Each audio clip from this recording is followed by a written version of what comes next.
Good afternoon, ladies and gentlemen, and welcome back to another edition here on the NE Patriots Talk channel. Hope you guys are having an awesome day. Thank you so much for taking this time to watch this live stream with me as DTN and Thomas in the house. So today we're going to be discussing the Patriots unofficial depth chart that the Patriots.com writers have uploaded on their website. But Thomas, it's been a while since our last live stream. How are you doing, my friend?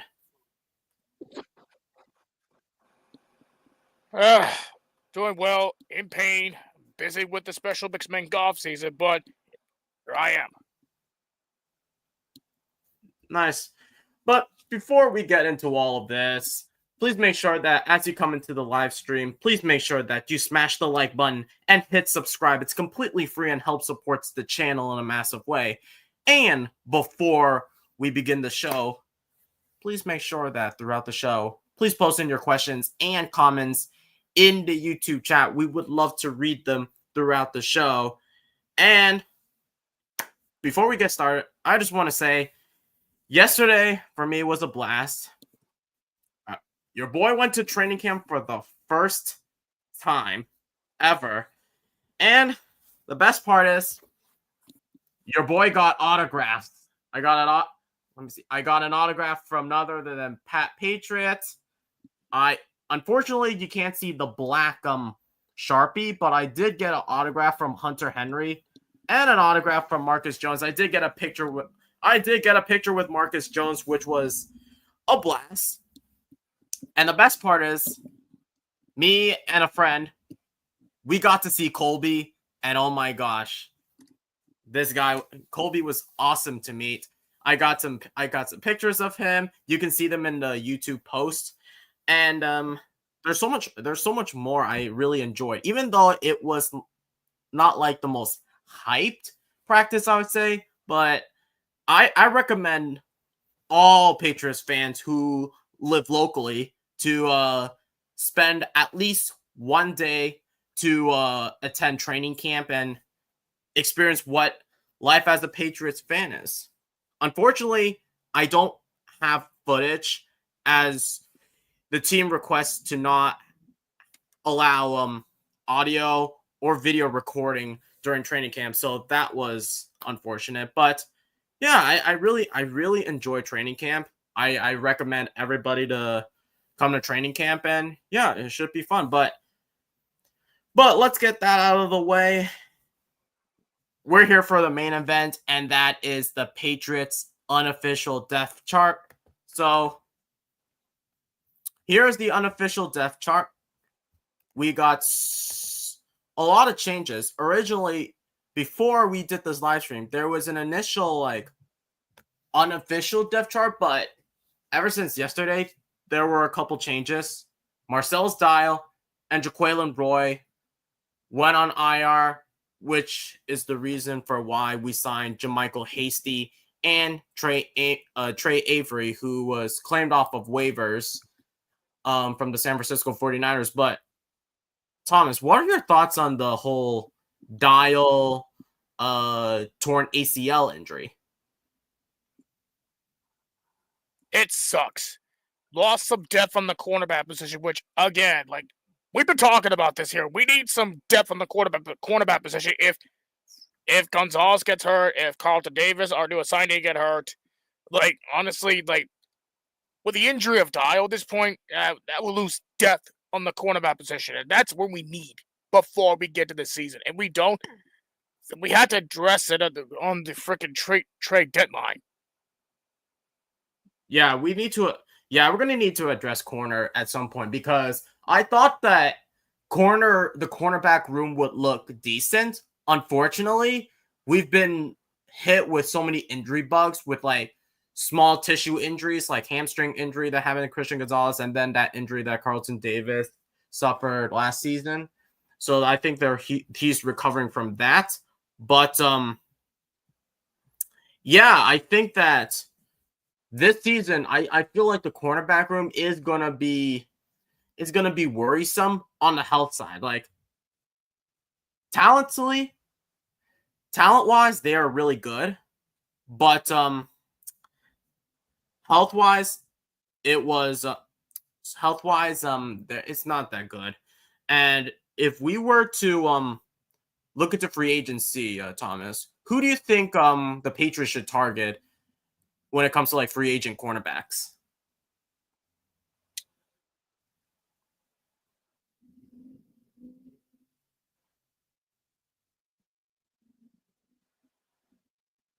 It seems like Thomas is frozen, so uh okay, I think Thomas is done. Okay, I got it. I know a bad reception here. okay, let me ask you this. If the cornerback room gets hit with multiple injuries, do I you got know bad like reception, but but do you know like which free agent cornerbacks that the Patriots would target if like one of our starters go down with an injury, like a season-ending injury? I mean the only person I know the only person I know that we might go for is Rasul Douglas. Maybe him. How about like Stephon Gilmore? Because I heard there were so many um people talking about like a Stephon Gilmore reunion. I mean, I don't mind Gilmore, but we have to remember that he has injury history at this point. Yeah, he is getting up in age, especially at the age of 35. He was a former first rounder in 2012 by the Buffalo Bills. He was a Super Bowl champion with us, defensive Yep. player of the year. But ever since like his final season in New England, he has been really decent, but not to like an All Pro caliber. He's still decent, but as Yes. as he gets older, he's not going to be like the same. But let's get down to the nitty gritty things. Let's start off with let's look at the offense, like the offensive depth chart. Anything that stuck out to you, like with the wide receivers, offensive line, tight ends, running backs, anything? Yeah. When I look through the depth chart, I see Matt Collins as at wide receiver 3. I mean, like I love Matt Collins. Like even I hate Buffalo, not because of the fucking team. It's their fans. But Holland is a decent wide receiver. Like again, like not much you could use him for, but only use him as a red zone receiver, which is what he's best for. So put him in at wide receiver 3. I know people are gonna slam the Patriots for put him at that position, but I'm telling you this right now, Holland is good as a 20-yard line receiver or a long time receiver at the red zone. You have to put at wide receiver 3. It's just me. Yeah. Just to clarify, Thomas. So basically, if you look at the columns right there, so when you see first, second, third, and fourth, so basically the left column is the first stringers, second column second stringers, third column is third stringers, and then fourth is fourth stringers. But the Yep, thing that I know. okay, just making sure. But what I'm shocked about is Kendrick Bourne being a first stringer, being like a starter. Like I love Kendrick Bourne. My problem with Kendrick Bourne is that he hasn't been that consistent. And after coming off of a season-ending injury 2 years ago, and then being on a pup list for some time, not having like any rapport with with Drake May, it's kind of worrisome. And granted that he had his great season under Josh McDaniels, and then he was supposed to have another great season under Bill O'Brien. Unfortunately, he suffered that injury, and then he got doghoused by Coach Pencil. He didn't do much under AVP, and now that Josh McDaniels is back, I don't know if Kendrick Bourne is going to be back to like the level that he was back in like 2021. So I don't know what your He thoughts on might Kendrick be Bourne here. being. However,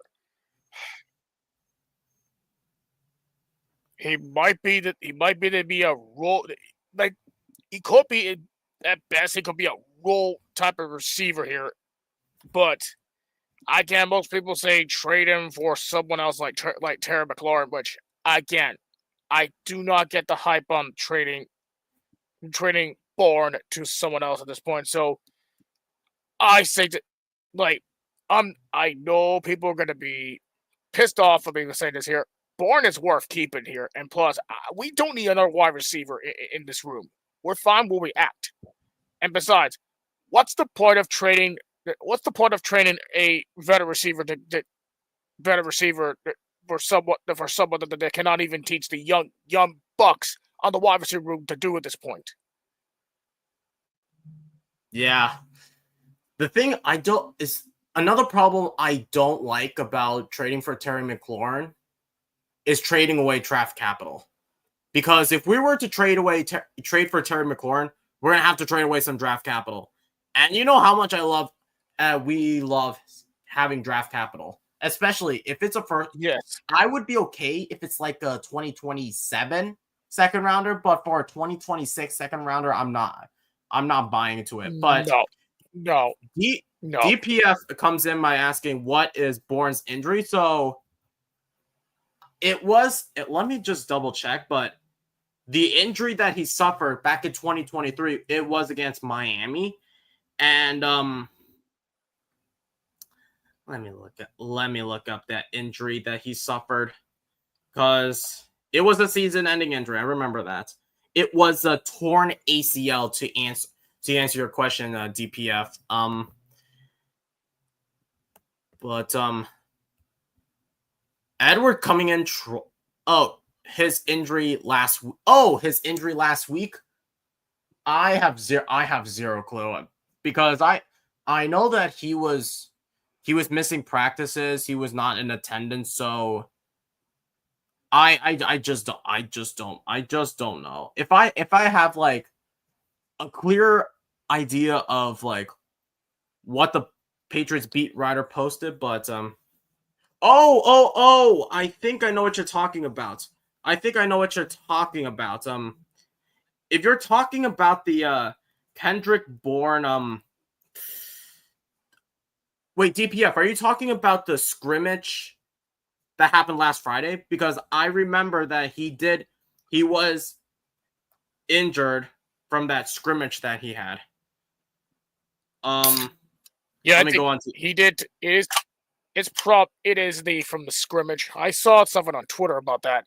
Something to do with the ACL again. I have no idea. Or his leg.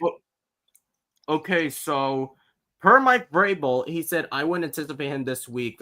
Patriots head coach Mike Vrabel said of Bourne, who exited Friday's in stadium practice with a foot injury. He'll be working hard to get back, just like everyone else that's not going out to be there. Like everyone else that's not going to be out there. So to answer your question, DPF, he suffered a foot injury. Now I completely remember. Let's see. Let me see some other questions before we move on. And by the way, guys, please roll in with the questions and comments. We would love to hear your thoughts about it. And even though I would have done a deep dive into today's training camp, but today in this video, I don't think I would be able to have time to do a video of training camps recap. So to answer your question, Edward, there is no video on the fight because that would be copyright. And I don't know if they even recorded the fight. So that answers the question. Nelson Lloyd comes in. How did the offensive line and defensive line look in the joint practice? Well, they looked decent, all right. The defensive line looked like they were tearing it up. Milton Williams, Christian Barmore, and even the third stringer Kyrie's Tonga wreaked havoc on the Washington offensive line. So basically, they were pummeling the Washington Commanders offensive line. For the Patriots offensive line, if I can look at my notes. Yeah, I got my notes right here. Oh, you got your notes? Yeah, I got notes from Sleeper, the Sleeper.com, for whoever sent it on the Discord server. So, Okay, you can read it. so it To be said, honest,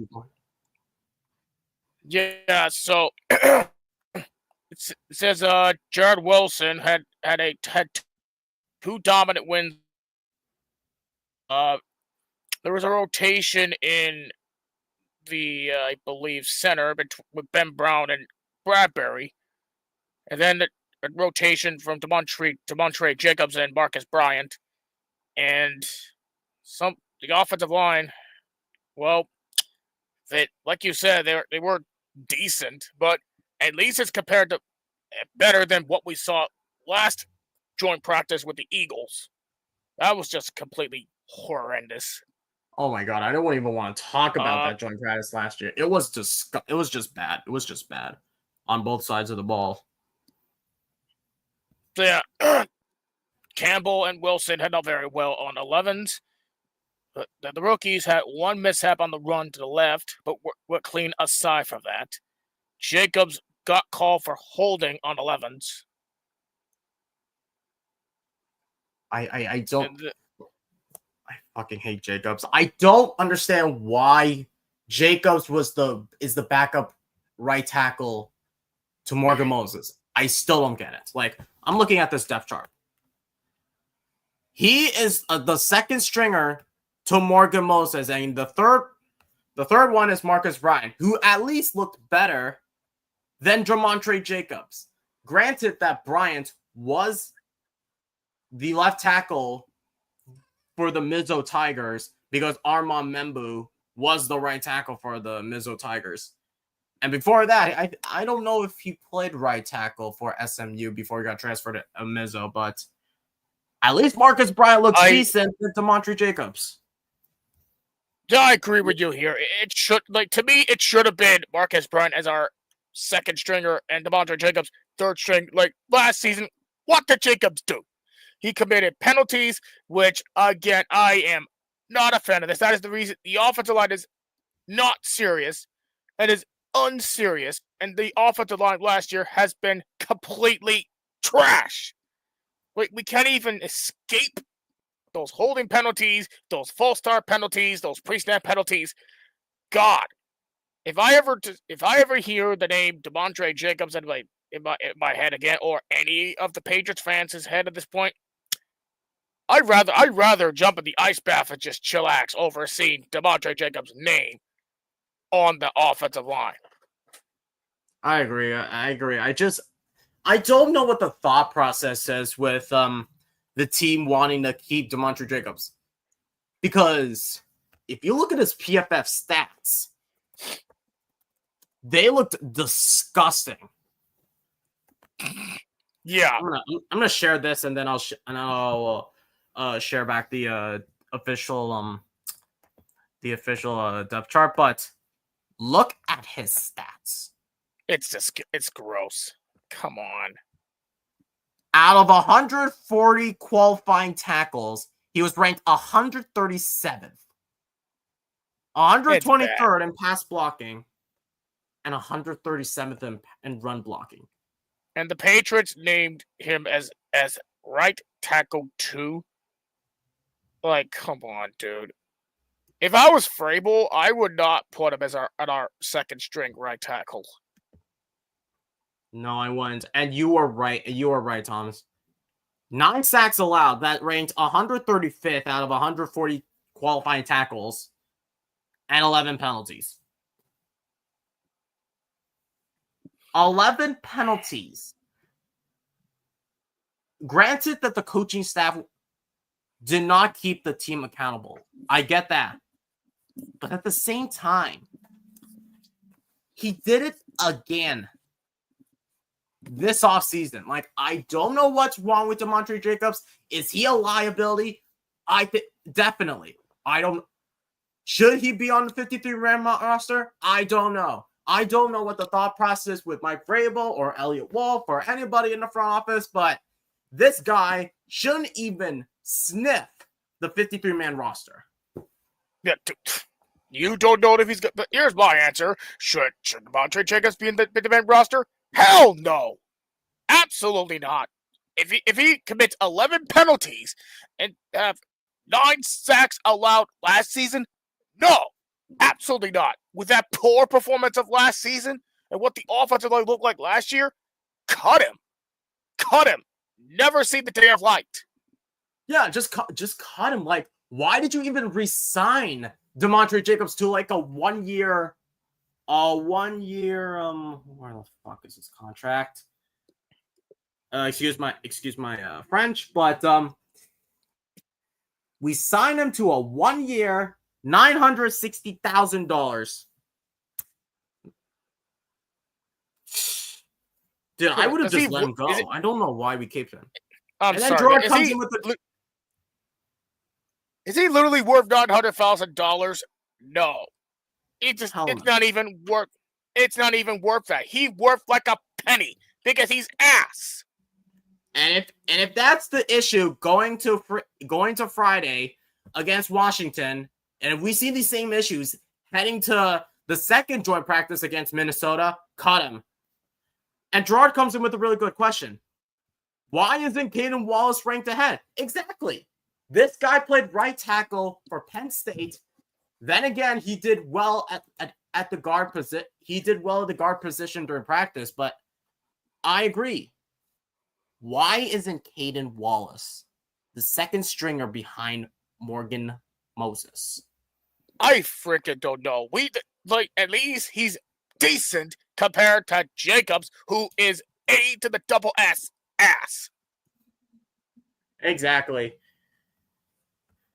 And then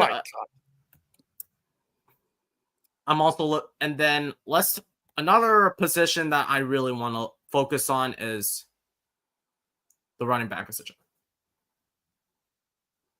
Antonio Gibson up ahead of Travion Henderson. I'm sorry, but I believe that Henderson could do a better job than Antonio Gibson. I'm sorry, but I think that Gibson regressed.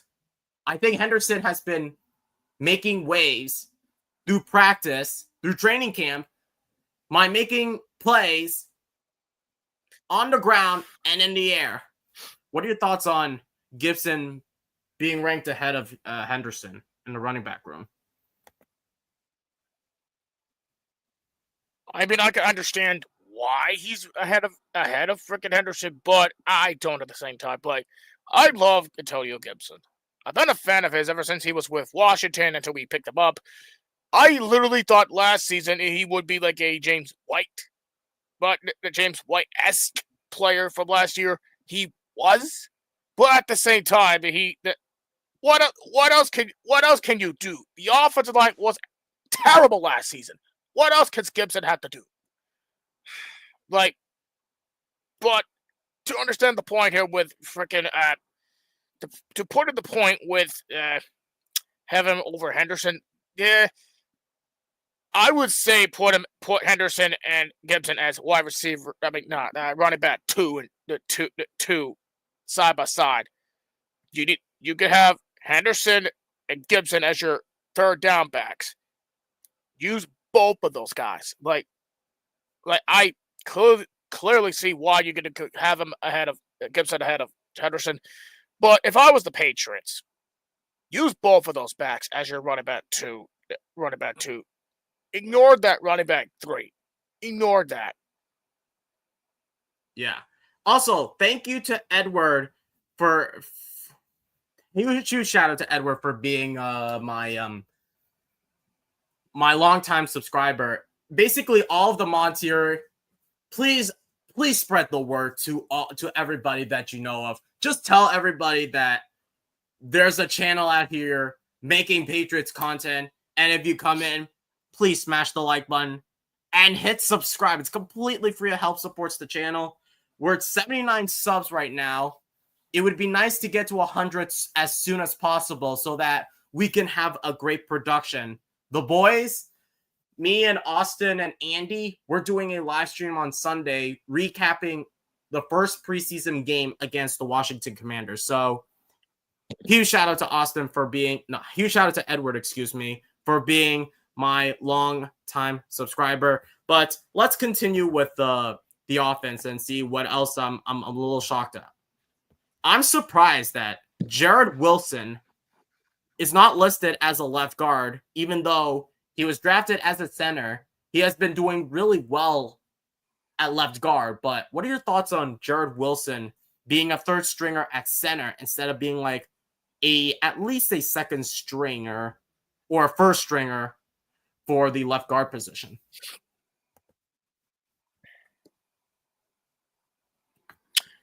Yeah, I don't know about that either. I mean, Patriots fans, Patriots media or anyone else say Cole Strange as a thing. I mean, I don't hate Cole Strange as a starting guard, but some of the times he commit penalties, some of the times he doesn't. But however, at times, yeah, I would say Jared Wilson should be a second string at left guard, or literally put freaking him as a second string center. Because no disrespect to Ben Brown, he's decent at best here, but we need some talent ahead for the second string center or second string left guard. No offense to Ben Brown, he's as a decent center to replace David Andrews last season. No disrespect to him. Yeah. Also, no disrespect to Garrett Bradbury. I felt like at the time of the draft, I think he was overreached. I think Minnesota overreached for Garrett Bradbury. He was not meant to be a first rounder. And ever since then, he hasn't been living up to the first round hype. Granted that we did give him a friendly deal of a 2-year, $12 million deal. But so far in training camp, he hasn't impressed me whatsoever. He has been a reliable center. I get that. I just think that I just don't think it's enough for him. What are your thoughts on Garrett Bradbury? A decent center at best. I'll say that here. Literally, if he overcome his injuries, then we'll see. Not judging him on training camp or whatever. At games, if he has issues with the injuries, then yeah, just pull the plug. Yeah. And then last thing on the offense before we switch over to the defense. I'm a little shocked about this. With Efton Chisholm being a fourth stringer. Granted that this wide receiver room is talented, but do you think that Efton Chisholm could have been ranked higher than the media anticipates? Because Chisholm has been doing well in training camp, but the question will be how well he does during the first preseason game this upcoming Friday. Yes, but at the same time, the Washington are not putting their center. I mean, not centers. Starting their secondary defensive backs. So the secondary backs on the defense. That's what I meant to say here. It's just like any other preseason games. Just do not put starting backs, starting linebackers, yada yada yada. If you perform well against a team that has made it to the NFC Championship last season, then yeah, we'll see. Yeah, I still need to see more out of Efton Chisholm. I get the fact he was an undrafted free agent. I did a film breakdown with Andy a couple months ago, and I felt like Chisholm is gonna pop off, and I'm really excited for Chisholm. But let's see how well he performs. Let's see if he can make waves. Let's see if he can live up to the hype that we all anticipated. I just hope that he doesn't. I just hope that he at least makes the team, not as a starter, but yes, he could have a Julian Edelman story type. But we will see about Efton Chisholm. I just felt surprised. I was shocked that he was a fourth stringer out of all the I think it's the X wide receivers, because you look at that, you got Diggs, Booty, Hollins, and Chisholm. For the right wide receivers, Douglas, no surprise. Williams, not surprised. Baker, not surprised.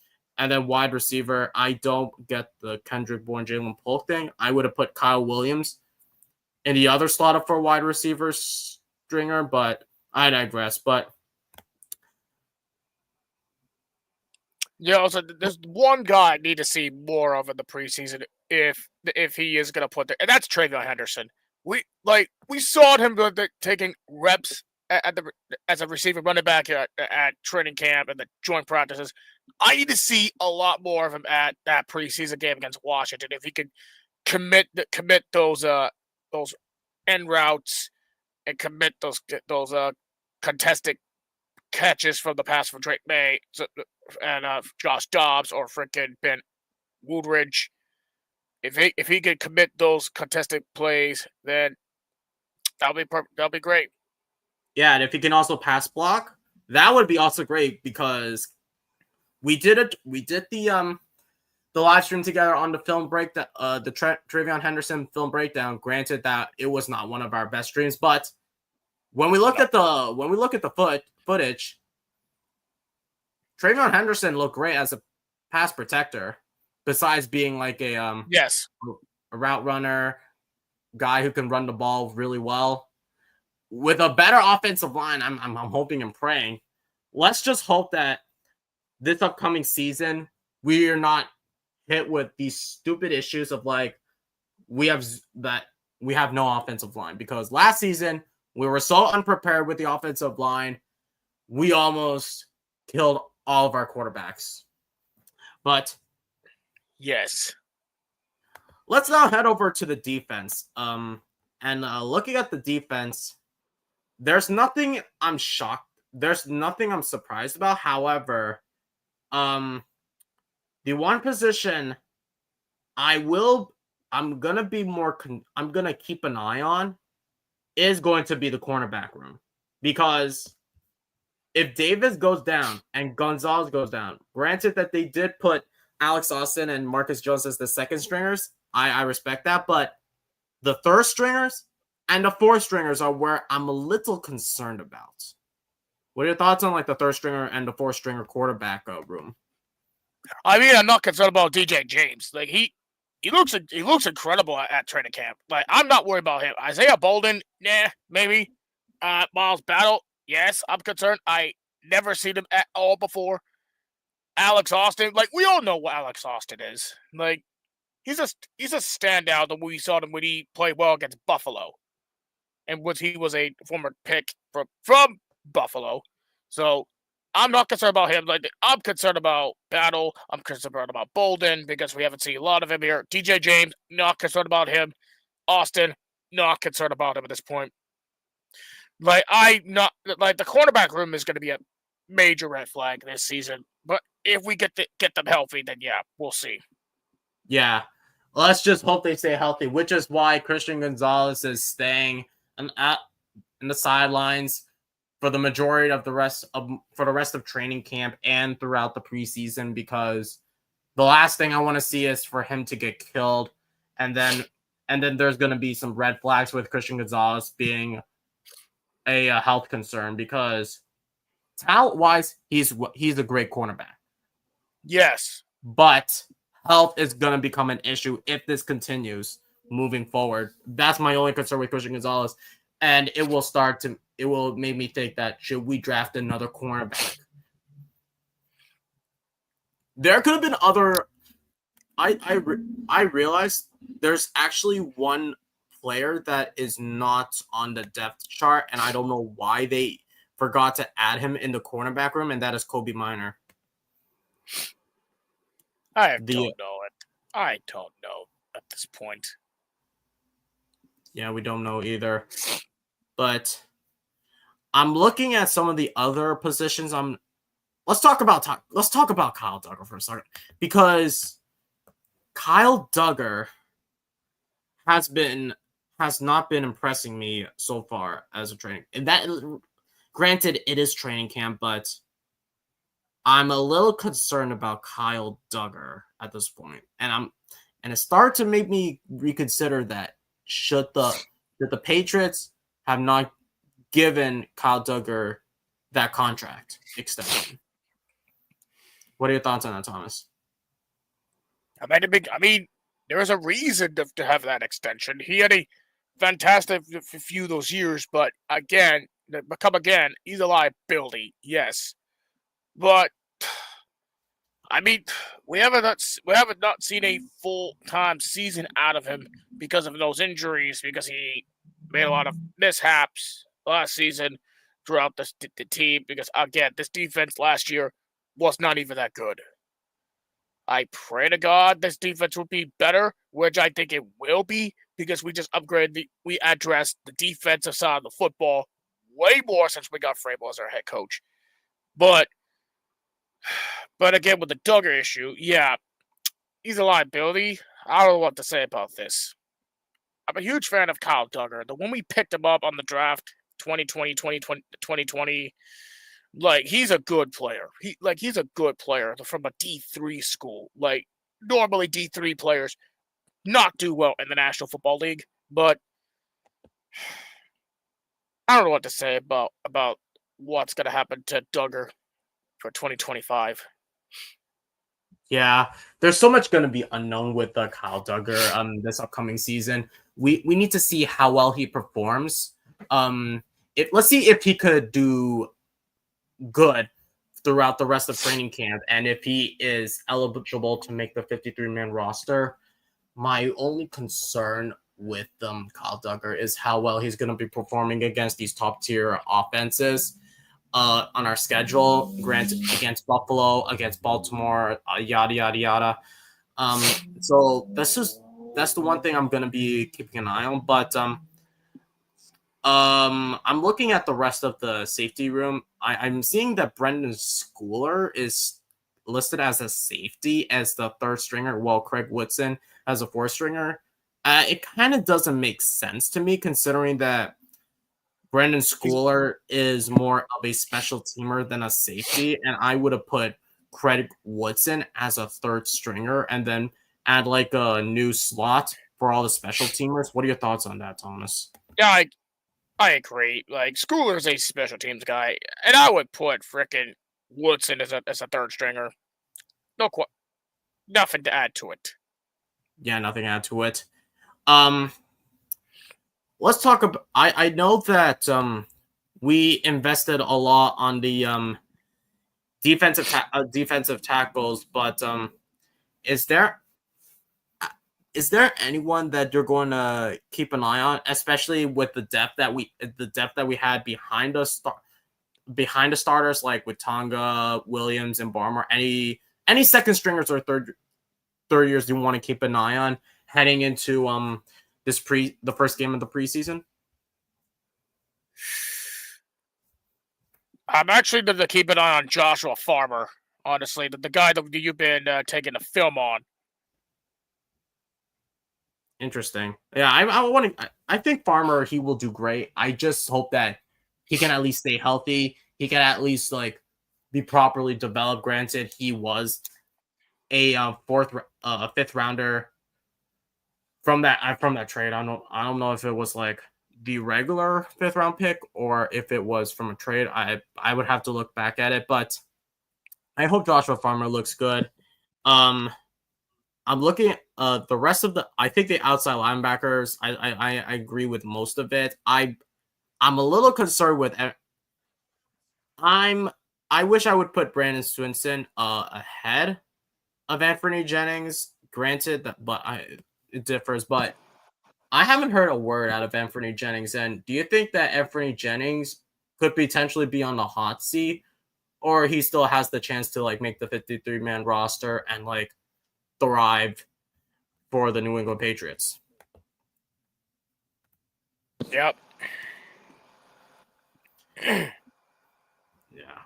But and then for special teams, I'm not surprised. Borgas, Romo, these two have been looking really well this offseason. What are you excited about the kicker position compared to what excites you about this new group of kickers compared to last season or the season prior? At least we're getting some competition in the kicker room. Like I would not cut one of the kickers here. Keep one of them in case Bogales gets injured or whatever. I just don't see an injury concern on Bogales or at this point. But Romo's a decent guy that I would definitely watch. Yeah, But Borgas has been making waves because I thought that Ryan Fitzgerald was gonna be like the best kicker coming out of this draft. Granted, we picked someone else. My only concern with Borgales is how he's going to adapt to these weather conditions. Granted that he's from Venezuela. He only played in like these hot weather conditions because he went to the University of Miami. He's playing in New England, so I don't know if as the weather gets more cooler, it gets colder. As it starts to get more windier, a lot more rainier, I'm a little concerned about Borgales in these kind of conditions. But if his accuracy looks good in all these types of weather conditions, I think he is going to be a huge asset for the special teams. yep. But just to recap all of like the positions that we covered so far in this stream, is there any position group that you want to keep an eye on besides the cornerback room? To me, it's the wide receivers. How are they gonna do with this new with a new offense that has been operated with Josh McDaniels? How's this wide receivers gonna do compared to last year? Now they add Stephon Diggs, who's gonna be nothing but a wide receiver one. How are they gonna progress with the new offensive line, which I think it will be better. So I would keep it on the wide receiver room itself. I agree. I agree with the wide receiver room, considering that for the past 5 to 6 drafts, we have been drafting a wide receiver. It doesn't matter which round. We just drafted a wide receiver. 2021, we drafted Trey Nixon. We didn't give him a chance. 2022, we drafted Tyquan Thorne, who is more of like an athlete when it comes to like the Summer Olympics. He's more that type of guy than a wide receiver. 2023, we drafted Douglas and Booty. And then 2024, last year we drafted those two. We drafted Polk and Baker, and then this year we drafted Kyle Williams. I just hope and pray we at least have a wide receiver who can at least separate and who can actually make plays since Julian Edelman. Because we haven't had a wide receiver hitting 1K yards. Yes. And outside of Edelman, besides Edelman, we haven't had a wide receiver hitting 1K yards since Brandon Cooks. That's how bad the wide receiver room looked. But to me, the one position I will keep an eye on is the offensive line. Why? Oh, yeah. I agree with you with this. Because we were dead last in all categories when it comes to pass blocking, when it comes to the run blocking. We were dead last in all categories. Granted that we were pummeled with injuries, but at the same time, we didn't do a good job of bringing in like talent to the offensive line. And if that changed, if we had invested on the offensive line years ago, instead of drafting like scrubs and potentially like stick and see what works, I think that the left side has gone a lot better. The center position, yeah, we haven't had David Anderson left, so there leaves a gaping hole. But I think that either Ben Brown or Garrett Bradley will do well. My only concern is the right side now. Because when you see that Morgan Moses is getting up in age and you have Demontre Jacobs as your second stringer, that concerns me. Because Demontre Jacobs, he was a defensive tackle before he transitioned to being an offensive tackle. So that concerns me because originally we were supposed to have Caden Wallace to be the future right tackle. And if Demontre Jacobs sucks ass, and if Morgan Moses goes down with a season-ending injury, granted that he thrived while dealing with those kind of injuries, we might want to reconsider drafting a right tackle. Yep. Yeah, I definitely agree with it. Yeah, but that's going to be it for today's live stream. Thank you so much for joining in for today's live stream. Originally, I was going to do it like the day after it was after the unofficial depth chart was released, but now that I heard some of like the transitions, I decided to do it a day later. So that explains it. But yes, I agree, Tyler. Hopefully Marcus Bryant can step up. Granted that he did play left tackle, but if he could do well as a right tackle, even though he could have had a chance to play right tackle from Izzo, but Armand Mumbo played right tackle, I hope that he can step up and potentially push Jacobs away from that 53 roster. I do not want to see Demontre Jacobs on that starting offensive line. That's all I need to say, but that's gonna be it for today, guys. Please, if you haven't already, please make sure that you smash the like button and hit subscribe. It's completely free and helps supports the channel. And comment down below what your thoughts are on the unofficial depth chart. Give us your thoughts on which positions you want to keep an eye on, which ones have improved, which ones have regressed, and which ones are you scared of when it comes to like health-wise or talent. But as always, go Pats.